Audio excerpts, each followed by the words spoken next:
Presiden ke-7 RI Joko Widodo dituding pemirsa terima aliran dana korupsi proyek kereta cepat Jakarta-Bandung.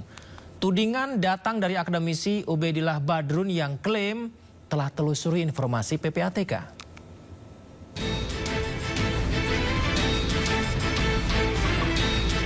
Akademisi Ubaidillah Badrun menuding Joko Widodo menikmati uang hasil korupsi proyek kereta cepat WUS.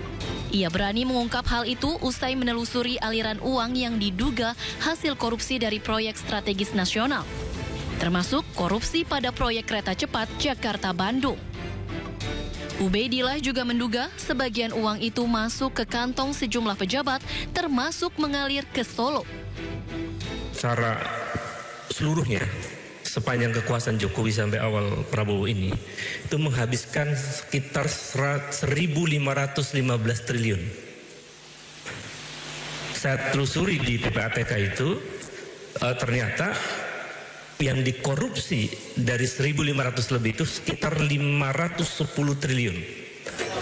Jadi 36% dari proyek strategis nasional itu dikorupsi. Dan itu masuk ke semua pejabat. Diduga kuat juga masuk ke Solo. Jadi bayangkan 30. Di sisi lain, Ketua Umum Projo Budi Ari Setiadi yakin Joko Widodo membangun proyek kereta cepat untuk kemajuan rakyat Indonesia. Meski demikian, ia juga mendukung proses penegakan hukum jika terbukti ada korupsi di proyek ambisius tersebut. Permasalahan hukum silakan diproses hukum.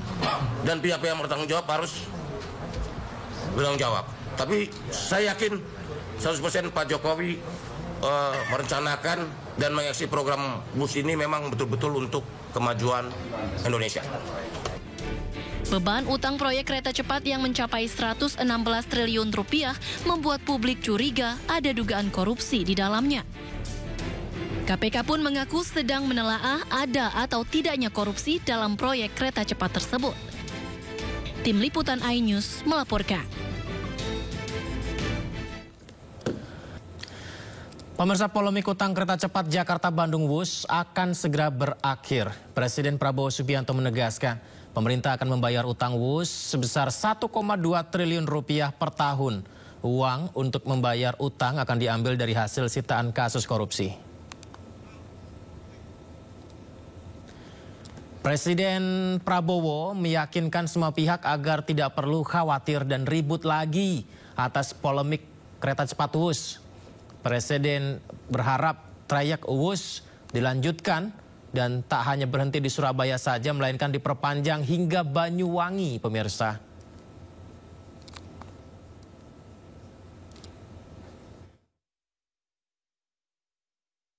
Insya Allah sampai Surabaya. Enggak, saya minta tidak hanya Surabaya, Banyuwangi, ya, Banyuwangi. Pak tadi ngobrol sama penumpang KRL. Surabaya itu zaman dulu, sekarang saya Banyuwangi. Saya sudah katakan, Presiden Republik Indonesia yang ambil alih tanggung jawab, jadi nggak usah ribut. Kita mampu dan kita kuat, duitnya ada, duit yang tadinya dikorupsi saya hemat, nggak saya kasih kesempatan. Jadi saudara saya minta bantu saya semua, ya, jangan kasih kesempatan koruptor-koruptor itu. Di tengah kepastian penyelesaian utang proyek kereta cepat Jakarta-Bandung, KPK memastikan penyelidikan dugaan markup kereta cepat Jakarta-Bandung WUS tetap berjalan. Johanis Tanak, Wakil Ketua KPK, menyatakan penyelidikan dilakukan guna mencari tahu ada tidaknya dugaan tindak pidana korupsi terkait proyek itu. Penyelidikan juga dinilai penting guna memperoleh kepastian hukum. Tanak meyakini Presiden Prabowo akan legowo menerima jika ditemukan dugaan tindak pidana korupsi dalam mega proyek itu. Sebab pemberantasan korupsi menjadi salah satu program unggulan Presiden Prabowo Subianto.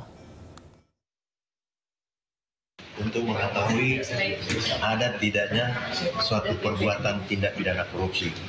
Ya, kalau tidak ada ya selesai. Kalau ada, ya kita juga bisa sampaikan kepada Presiden, ini ada perbuatan yang dikualifikasi sebagai tindak pidana korupsi.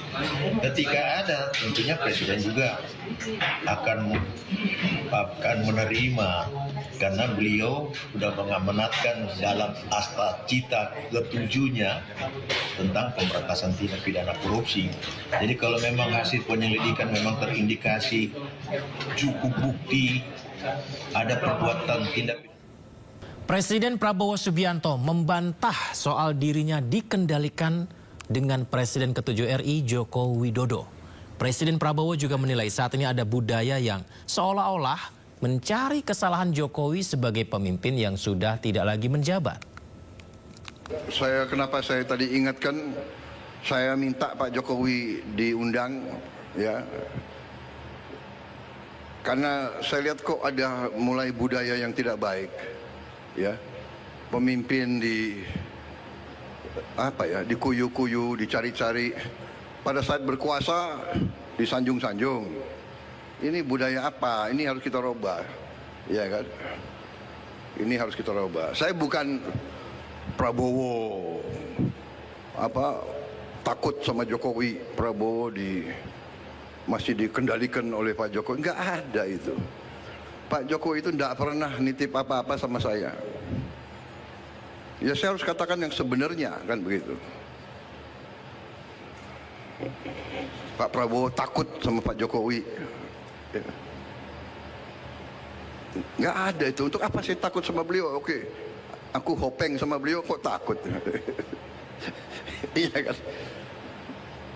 Sudahlah, saudara-saudara.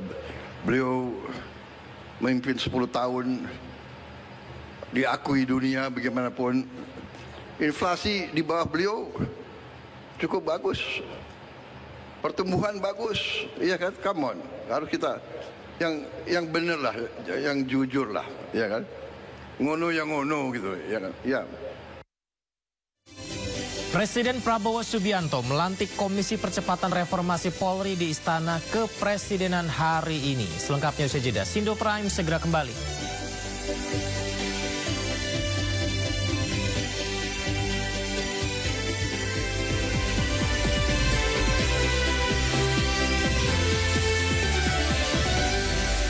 Polda Metro Jaya mengumumkan hasil penyidikan perkara tuduhan ijazah palsu Presiden ke-7 RI Joko Widodo. Hasilnya pemirsa, polisi menetapkan 8 orang tersangka, di mana tersangka tersebut terdiri dari Roy Suryo, CS.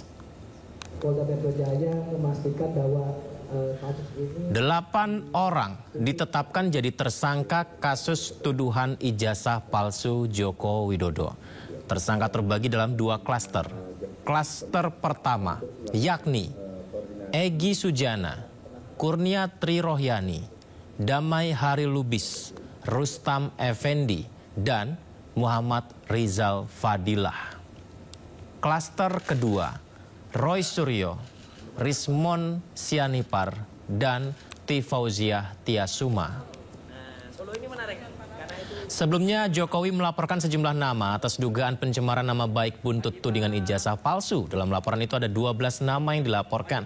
Kasus ini mencuat setelah Roy Suryo bersama beberapa pihak menggugat keaslian ijazah sarjana Presiden ke-7 RI Joko Widodo dari Fakultas Kehutanan UGM.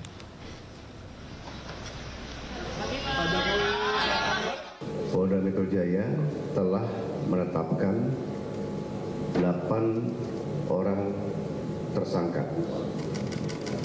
dalam perkara pencemaran nama baik, fitnah, dan manipulasi data elektronik yang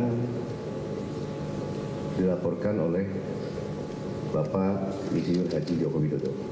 Penyidik menyimpulkan bahwa para tersangka telah menyebarkan tuduhan palsu dan melakukan edit serta manipulasi digital terhadap dokumen ijazah dengan metode analisis yang tidak ilmiah dan menyesalkan publik. Selanjutnya, penyidik akan berkoordinasi dengan Kejaksaan Tinggi DKI Jakarta untuk proses hukum lebih lanjut. Pada kesempatan ini, kami tegaskan bahwa penanganan perkara yang kami lakukan murni proses penegakan hukum. Kemudian seluruh tahapan juga dilakukan secara profesional, proporsional,